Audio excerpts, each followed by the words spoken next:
دەشێت کوژرانی سەرۆکی یەمەن قەیرانی وڵاتەکە زیاتر بکات. کەسانی سیڤیلی دەگەڕێنەوە بۆ ناوچە ئازادکراوەکانی دێرزور. سەماکردن بووە بە ڕێگایەک بۆ فرۆشتنی کونافەی ئەم گروپە.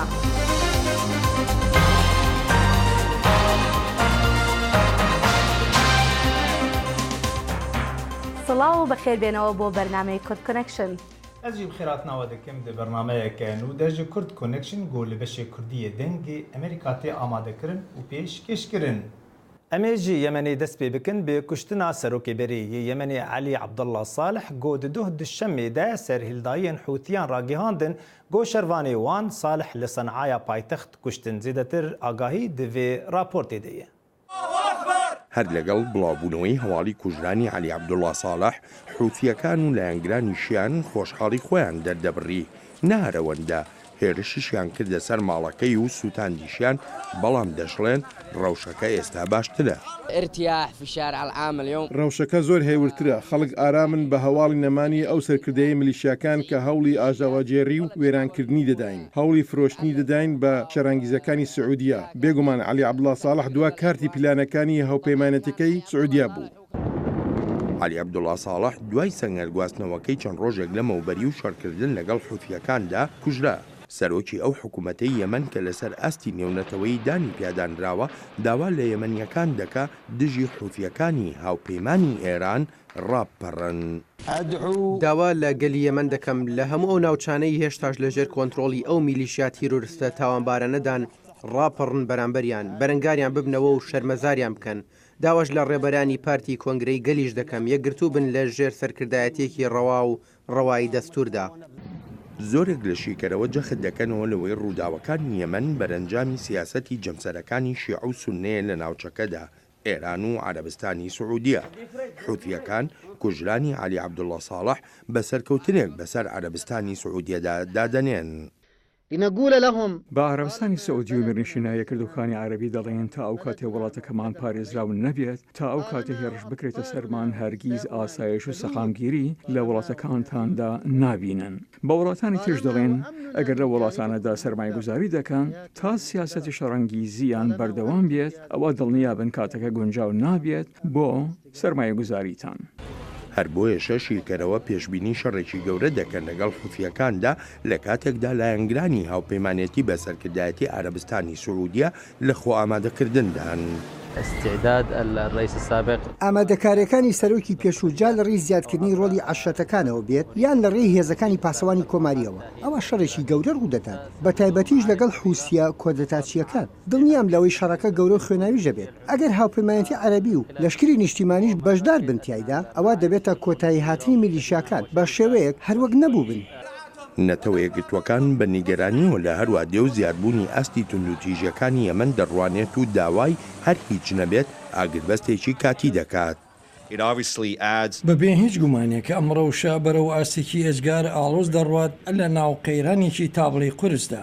ئەمە شتادێ مەینەتیەکانی خەڵک زیاتر و زیاتر دەکات.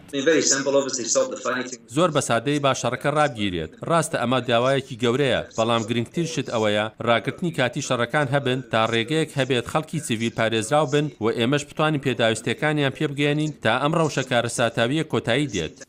لەوەتای 2 ساڵ لەمەوبەرەوە دەیان هەزار کەسی سیڤیل لە قەیرانی ناوخۆیی وڵاتی یەمەندا بوونەتە قوربانی لەو وڵاتەدا کە بە هەژارترین وڵاتی عەرەبی دادەنرێت وەک نەتەوە یەکگرتوەکانیش دەڵێت لە ئێستادا بە ملیۆنان کەس لە برسێتێکی زۆر ناهەمواردا دەژین و مەترسی مردنیشیان لەسەرە.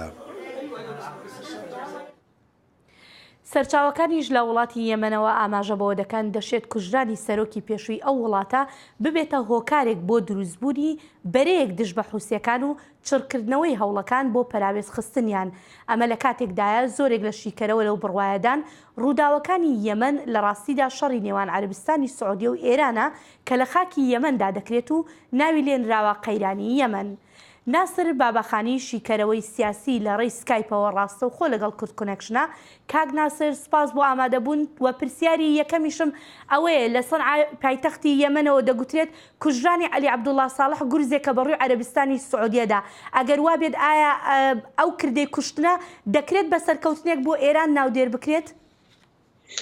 ئەوەی ڕاستی بێ لەگەڵ کوژرانی عەلی عەبدوڵڵا ساڵح دەکرێت بڵێن کەسایەتێکی ئەسکەری دیکەی دنیای عەرەب لە دوای سەدام حوسێن و حوسنی مبارەک و مەلەک حوسێن و جەمال عەبدولناسر و ئەو کەسانەی کە لە دەیەی شەزدا دەکرێت بڵێن وە کەسایەتی ئەسکەری هاتبوونە سەر ئەوەی کە ناسنامەی عەرەبی لەسەر بنەمای سونی بوون گرێ بدەن.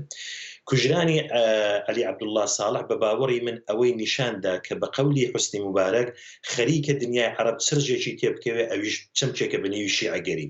ڕاستەکەی ئەوەیە لە یەکەمڕوانیندا وا دەردەکەوێت کە کوژرانی عەلی عەبدوڵڵا ساڵح ڕەنگە دەستکەوتێک بێ ڕوانگەی جەواڵەتیوە، بەڵام بە باوەڕی من ئەو شوێنە یعنی کوژرانی ئەم کەسایەتیە لە یەمەن دەستپێکی قۆناغێکی نوێ دەبێت لە هاوچێشەکانی ڕۆژهەڵاتی ناوەڕاستدا. باشە کاک ناسر دەکرێت وای لێک بدرێتەوە ئەم جاران یەمەن با بڵین دابش بێ با بڵین لە ڕووی ئاینزایەوە دابش بێ وەکو بڵێنی یەمەنێکی شیعە و یەمەنێکی سوننا؟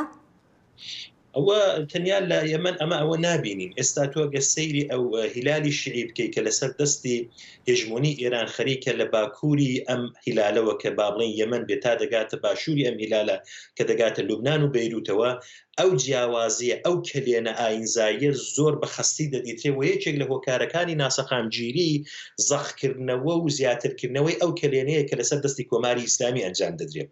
ئێستا گەمە سیر بکەین چ لە لوبنان، چ لە عێراق، چ لە یەمەن، چ لە بەحرین و وڵاتانی کەندا و کەمینەیەک بەنێوی شیعە لەسەر پشتگیری و پشتیوانی ئێران خەریکن دۆخی ناوچەکە بەرە دۆخێکی زۆر ناسەخامگیر و نائارام دەبن.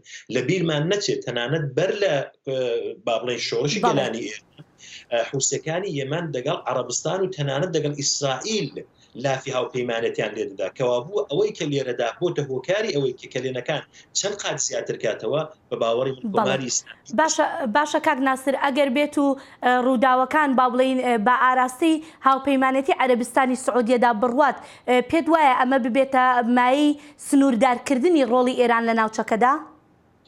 سنووردارکردنی ڕۆڵی ئێران بە باوەڕی من بە تەنیا بە عەرەبستان و بە هاوپەیمانانی لەو ناوچەیەدا ناکرێت. ئەوەندەی کە ئێران پەلوپۆی هاویشتۆتەوەی تەنانەت بۆ خۆیان کاتێک دێنن سیما عسکەریەکانیان کە بەرپرسایەتی فەرمیان هەیە لە نێو سپا و لە نێو ئەرتەشی ئەم وڵاتەدا باز لەوە دەکەن کە دەتوانن موشەکەکانیان تا 2000 کیلومتری دیکە بۆ ئوروپا باوێژن کەوا بوو لێرەدا دەگەینە ئەو قەناعەتە کە بەڕاستی کۆماری ئیسلامی بۆ ئەوەی کە کۆنترۆل و مەهار بکرێ پێویستی بە جۆرێک با بڵێن لە هاوپەیمانێکی نێونەتەوەی هەیە. هەر ئێستا بۆ وێنە لە بروکسێل کە کۆبوونەوەی ناتۆ لە کاتی لە شکلگیریدایە سەرڕای ئەوەی کە وڵاتانی ئەوروپایی پشتگیریان لە بەرجامیان ڕێکەوتنامەی ناوەکی نێوان ئێران و وڵاتانی پێشکۆیەک کردووە لەسەر ئەو باوەڕە سوودن کە دەستوەردانەکانی ئێران لە ناوچەدا بە هەروەها بەرنامەی موشکیەکانیان بۆتە هۆکاری ناسەخامگیری. بۆیە من پێم وایە ئەوەی کە دەبینم بۆ دەیخوێنمەوە هەم لە نێوان سێ وڵاتی هێزی ئوروپایی کە بە TM ناسراون با بڵێن مێ و مێرکێڵ و ماکرۆن لەگەڵ ئەمریکا خەریکن کە بەرنامەکانی ئێران سنووردار. من پێم وایە خەریکە ئەو شێوەیەکی دیتر ساز دەبێت. بەڵێ کاک ناسر بابەخانی زۆر سپاس دەکەین بۆ ئەم دەرفەتە. سپاس. بەڵێ ئازیزان هەر سەبارەت بە هەڵبژاردنەکانی سووریا هەرێمە کوردەکان لە سووریا هاوکارمان لوقمان ئەحمەد بەر لەم بەرنامەیە و توێژێکی ئەنجام داوە. نهایی وەکو پێزانین دیەکێ مەها مژدارێدا 2017 هەڵبژاردنê مەجلیسên هەرێمیە هاتن لە دارخستن ئەو قوناخا دیەمین بوو ji hilbijartina zeta qunaxa yekemîn ya hevserokatiya komînan bû. Niha îro li diriya Kongra Çapemeniyê de me ev encam eşkere kirin. Zaten ew encam ji bo ew hilbijartin ji bo sê meclisa hatin li darxistin. Meclisê navçaw ê bajaroka û yê kantonê ئەو کەسێن بۆ خۆبەرنامزەت کردبوون ji bo îvan hilbijartinan zaten di lîstê me hebûn. Lîstaneteva demokratîk û lîsta هفبندي يا هفبندي هبو او حردو كليستا حردو جي هندك كس جوانا ذات بسركه تندر باسي مجلس يبون هل وها هنا كسي سربخو هبون سر اصلا حرسي هريما اما هريما فرات وعفرين او حردو كانا ليستا كواني جودا ترجي هبو ليستا مني هريما جزيره او ليستا بارتيا وحده يكيتي هبو باش دار بو جودا تري هفبندي بارتيا وحده يجي هبو باش داري ويبو وكيدن بشتي انجاما هالبجارتني كسين جوهاتن هالبجارتن ونافيوان هاتيه اشكركرن وخباتا ديمين يعني لباش هالبجارتني وتشبد درباري فان كساده قالوا وغافن هبن ودانو سندن ببن يعني يكسر وهرن كاري خو بوستي خو ورقرن بل نها وكو قناخا يكمين ذات نفسروكي كومينا هاتن ديار كرون سوندا خدان هال سركاري خونه اما وكو قناخا ديمين ما قوتي مجلسين ريفربريا هريمينه سي مجلسين ذات من هذا ديار كرن نها اوجي نافيون هاتن اشكره كرن سيروج طعون بوان رهي ايغو كسر سرنا كتي ليستيغو نرازين سر البجارتات كارن طعم بكن حياه سبا ودس بوان رهي جي بي فيجي روجا اين ذاتن عطلي روجا سبتي ام دكارن بيجن افكا سنه اين نافيون هاتن ديار كرن اوري كرن وداوي بون دكارن لو دري اكيد وسوندا خبدن وسوندا خبدن بشتي وينا حكس وهذا كاري خبك زاتني ما وقفكم سريع بلندي هالبجارتنا تاني ام هالبجارتنا لدار دخينن باشي كيز وان دبه هفسروك بي مجلسي كي دبه هفسروك كيجا خطي كيجان جي خود غير ابيات موان دابشي فدراسيون باكو سويه دكن ودري مجلس هي مجلس ذاتن كاري وان دابشي وان درباري رخنه نقول سر هالبجارتني هاتو بيفاجويا هالبجارتني هن اليان گوتن اوج عالیه کیف بو اف هالبجارتن وكيدن جي زيد قاوي هاتن كرند لسر صندوقان خوازم تهنه كي في تشتا رون وزلال بكاد درباري رخنين جو هاتن لسر كارو خباتي هالبجارتني بل انها ام دبيجن هندك رخنها بون لسر هندك كسي كندا كسي تشافديري يا هندري نافند هندري باجار يعني او تشافدير بون او انا هندك كس رخنيوان هبون دقوتن هندك بطاقه انتخابي نها تبون مهر كرن هنا كاد قوت هندك بروباغندا هالبجارتنا جبر هناك ليستيان هات كرن افجي يعني دبيجن انه تما وكو كومسري ون لسر نسكني ام دبيجن وكو كومسريا بلنديا هالبجارتنا رخني جوش مرهاتن ان شتين جو بون تزوير نبويه تزوير ده آلية شو آلية كومسرية شو آلية برنامجها بالنبوي سر أصلا حرسي هريمة أما تشتبونه تاني إنه هفسروكي كومينا عندك بطاقة شكربون مهرة مفوضية مهرة كومسرية لسر نخصتبون أم دبيجن جو هم عند جهة تليفون جمر هات قوتن ذاتن ما أودا شلاكيات شكربو جهة تليفون جمر دهاتن قوتن مثلا الفلان نافند الفلان باجاري أفتشتبوي هم ما عندامي خوني كومسرية شانتن يباجرها تون أو بطاقة مهر كرن باش زقلك سباسيات دكم روكن مل ابراهيم هفسروكا كومسريا بلند يا هالبجارتني لكانتونا جزيره بمينات خوشيد سپاس خوش سلاو رجور بله تماشاوانه هجا بشک بو جه پیوینا به روکن مل ابراهیم ره و درجایا پیوینه لسر مال پرامه دنگ امریکا به وشاندن هندکارن و بشوپینن هروسا جی ام دچن با در زوره گورو شاوی د پشتی شر لداعش گلک خلکن سیویل جباجر درکتنه نها پرانیا خلکن سیویل ودگرن جری دورن گوجری کنترولا هزین سوریا دموکراتیکن ولوده بجید بن زانا عمر اف راپورت آماده کری سیویلین دیرا زوره ینگوش نافچه ینجر کنترولا قصده ودگرن و ینجر کنترولا رژیم دراون روژا یکشنبه مجلس سیویل جی کامپا عریش 103 مالبات و گوهستن گنده بسیرا قصده فرمانا دستورا وگره دا و دبیجه گو هریم جی داعشی هات رزگار کرن و نها آرامه قوات العسكرية يا قصدي إيرو منطقة باجاروك جندو باجاروك منطقة دير زوري باكوري دير زوري رزقار كر قوات العسكرية ده نما شرطي دمائي إيرو بنجوازية خاكر جوجبو ملات فجرين جندوان وباجاروك وان بتكلية قصديره ومجلس دير زور مدني يا سيفيل إيرو أمكار دكين جوج أمفان كسي سيفيل فجرين باجاري وان جبو جيانك خوش جيانك بكرامات جيان بكن مجلسا دیرا زوره یا سیویل ریوبرتیا تفگرا وگرا سیویلان دیکه گونها لسه کامپان او سیویل دمینن لکامپا مبروکا عریشه و عین عیسانه نها تفگرا وگرا وان دست بکریه. العوائل اللي راح تخرج اليوم ان شاء الله مالباتن كده ايرو دركفن هريما بسيرا وسخبا او 103 مالباتن و جمارا وان 1107 كسن او وگرن هريمن خوا. بجوشك مزن سيفيلان كارو باري وگري دكرن دگوتن افروج جوان را روجا ججنيه.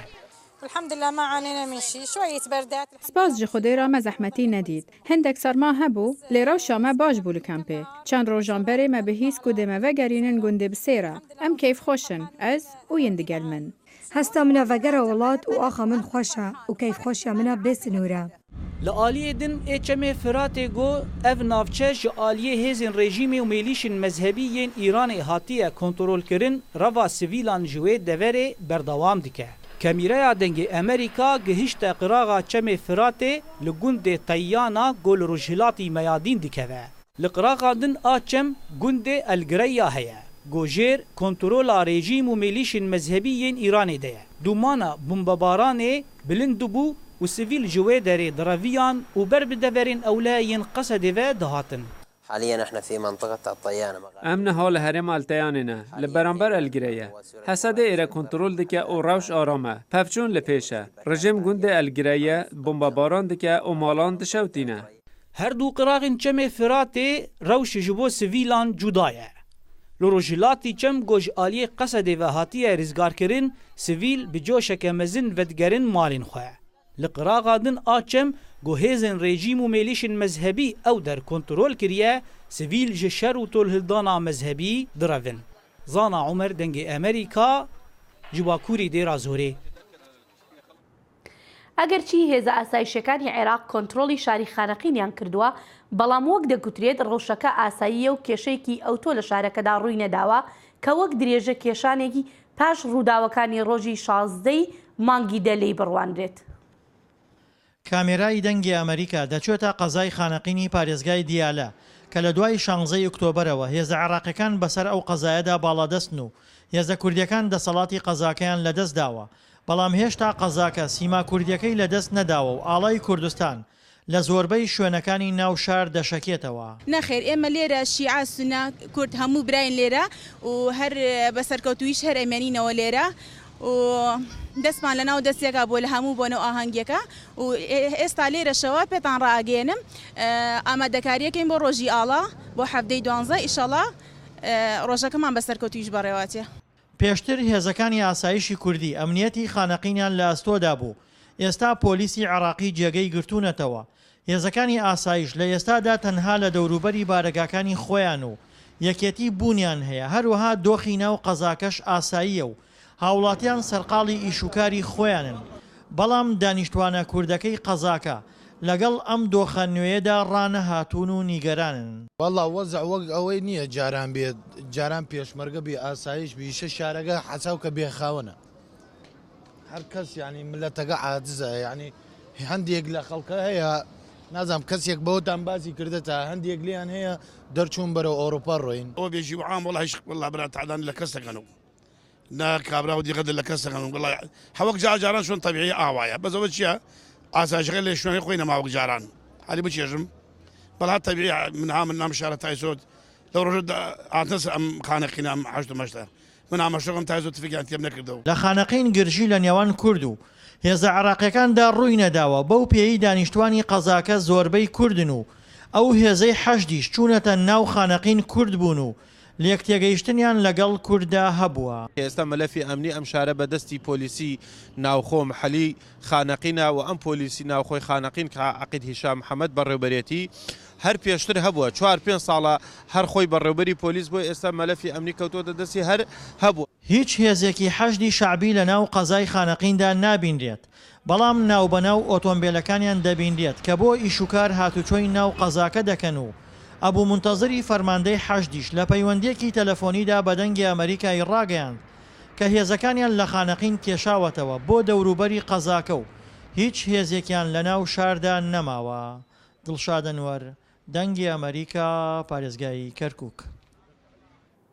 دادگاه بلندیا امریکی د دوه دوشنبه ده بریار او پیشنیازا سروک دونالد ترامپ بو قدغ کرنا چونو هاتنا امریکا جبو چند ولاتان پسند کر. او گاوا سرکفتنه که لی ترامپ زیده کر.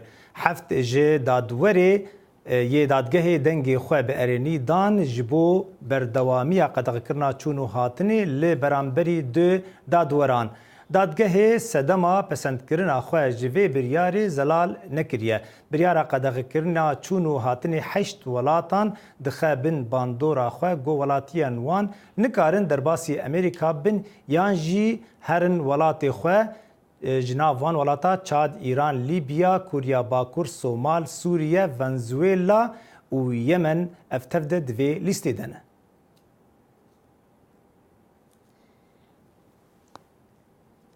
سروک امریکا دونالد ترامپ سرکفتنه که باش به دست خستیه دوی هفته ده لی او هینا بردوامی دبر هلوستا خواه یا گو د پیوندی ترامپ به روسیا را بروانی دبر ویده دکه. The Tax Cuts and Jobs Act as amended is passed. لروجا شنبه سنات امریکا کم کرینا باجه پسند کرد که اجندا سرکی آبوری سرک ترامپ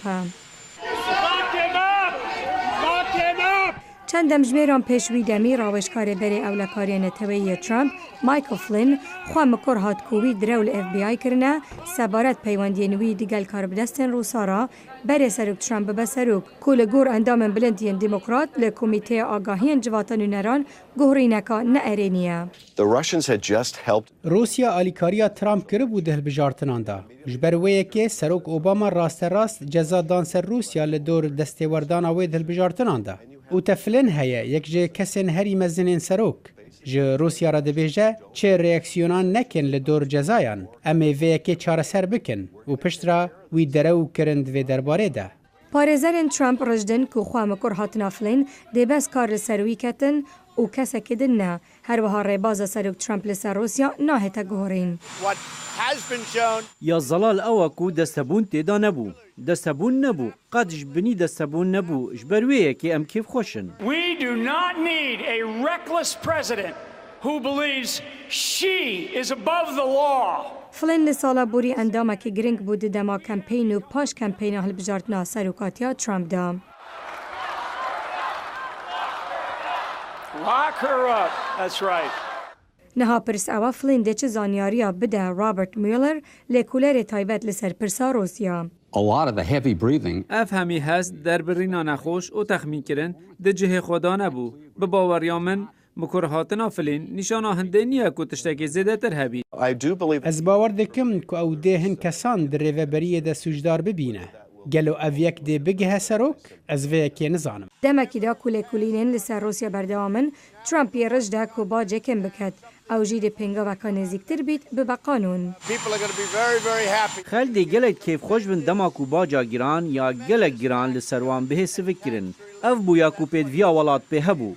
د دمکی دا جورن جیاواز لانجمن نونران و سنات درباز دبن کماریان دوید هولکا زور بدن که به هر دو جواتان بریارکا یگرتی هبا. کماری سوز ددن که پیشکتنکا زوری آبوری دل سر پرسا ساخلم یه هبید.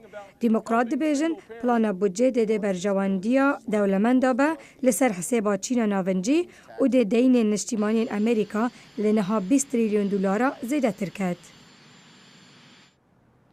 گروپێکی کە لە چەند گەنجێکی ڕۆژهەڵاتی ناوەڕاست پێکاتون لە ئوسترالیاوە هاتوونەتە ئەمریکا و هەوڵ دەدەن بە ڕێگای میوزیک و سەما و فرۆشتنی کونافە میواندارێتی ڕۆژهەڵاتی ناوەڕاست بە کڕیارەکانیان بناسێنن.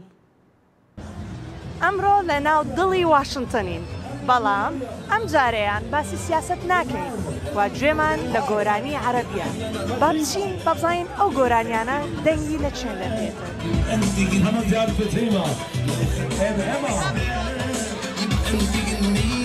ئەمیر پێمان بڵێ ئەوەی ئێستا ڕوودەدات لێرە چییە؟ ئەم موزیکە، ئەم خەڵکە، ئەم ئاهەنگە چییە؟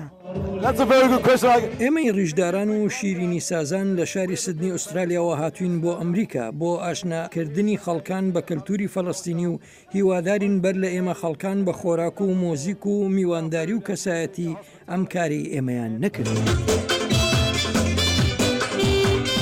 ئەمیر و خێزانەکەی بۆ زیاتر لە 20 ساڵ لە کاری ڕێستورانت ئیشیان کردووە ئەمیر کە ئەزمموی کاری لە تەلارسازی هەیە 3 ساڵ لەمەوە پێش بڕیاریدا کەلۆری گواستنەوە بکات بە شوێنی دروستکردنی کەنافە کە لە شاری سدنی و مەلبرن لە ئوسترالیا دەستی پێکرد لە 2014 و ئێستاش بەشێکی نوێ لە نیویۆرک کردوتەوە.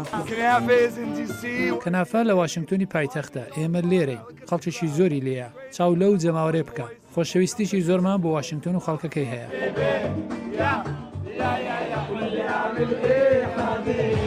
ئەم گروپەی The Bearded Bakers تەنها شیرینی ساز ناکەن بەڵام کاتێکی خۆش ڕادەبوێرن بە سەما کە دڵیشیان زۆر خۆش دەکات. هەلی سەماکردن لەگەڵ خەڵکم بۆ دەڕەخسێت ئەمەش خۆش دەبێت هەمووان پێیان خۆشە و ئێمەش تۆمان خۆش دەوێت. ئەگەر دۆست و برادەر و ڕێبوارەکان داوای خواردنیش نەکەن بە دڵنیایی بەشداری لە سەماکردن دەکەن و دۆست و برادەری نوێ بۆ خۆیان پەیدا دەکەن. بەڕاستی حەزم لە ژینگەی ئێرەیە خۆشە و گەرم و گوڕە.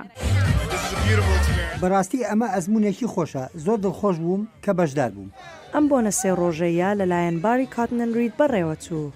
ئەمەش لە کاتێک ئاهەنگی یەکەم ساڵی کردنەوەی ئەم کارداریەیان دەکرد. بۆ ماوەیەک لە ئۆردۆن ژیاوم زۆر بیری کەلتورەکەی دەکەمەوە وەڕەزی زمانەکە دەکەم دڵم بۆ خەڵکەکە بۆ کەشی میوان دۆستی ئەوێ تەنگ بووە لە چەند پشودانی کۆتایی هەفتە بە دروستی ئەو هەستم بۆ دروست بوو لە دەرەوەی دوکانەکەمان پێم خۆشە کەنافە هاتن بۆ ئێرە. ئەم پشووی هەفتەیە باشترین بوو بۆ ئیشەکەمان هاوکاریەکی گەورەی کارداریە بچووکەکان بوو هیواداریشین زوو دووبارە بێتەوە. مەنائیشی زێت و زعتەری دیسی ئەوانیش بە خواردنی خۆیان بەشداریان کردبوو. زۆر دڵخۆشم کە خواردنی خۆمان بە خەڵکی ئێرە ئاشنا دەکەین خەڵکێکی زۆر حەزیان لە زعتەرە ئێستاش دەتوانن بە ڕێگەی کۆن لەسەر ساج دەستیان بکەوێت. ئێمە لە هەوڵداین بۆ گۆڕینی دیمەنی ئەوەی کە میدیای باو بەدی دەکات سەبارەت بە عەرەبەکان و پێم وایە کارێکی زۆر باش دەکەین بە نیشاندانی دیمەنێکی ئەرێنی عەرەبەکان. کریس حەسان فرانکی دامەزرێنەری یەکەم باری کۆکتێلی عەرەبی ئەویش بەشدار بوو. هەموو کۆکتێلەکانم لە ڕۆژهەڵاتی ناوەڕاستە و سەرچاوی گرتووە هەروەها پێکهاتەکانی یان تامەکانی یان بیرۆکەی خواردنەوەکە لە دوای گۆرانی و یان نوکتەکانی ڕۆژهەڵاتی ناوەڕاستەوە دێ. The Bearded Bakers مسۆگەریان کرد خەڵکەکە بە بیرەوەریەکی لە بیر نەکرا و شوێنەکە بەجێبێڵن لە کاتێک ئاهەنگی کولتور و برادەرایەتی نوێ دەجێڕن. وا دنیا ساردە لێرە بەڵام خەڵکەکەەوە خۆیان گەرم دەکەنەوە بە خواردنی مەنایش لەولایە و بە خواردنی کنافەش لەولایەش. سەمادزایی دەنجی ئەمریکا. بەڵێ خۆشەویستان لێرەشدا دینە کۆتایی بەرنامەی ئەمڕۆمان تا بەرنامەی داهاتوومان لە ڕۆژی سێشەمە هەر شاد و بەختەوەر بن. بمێنن خوشیێن.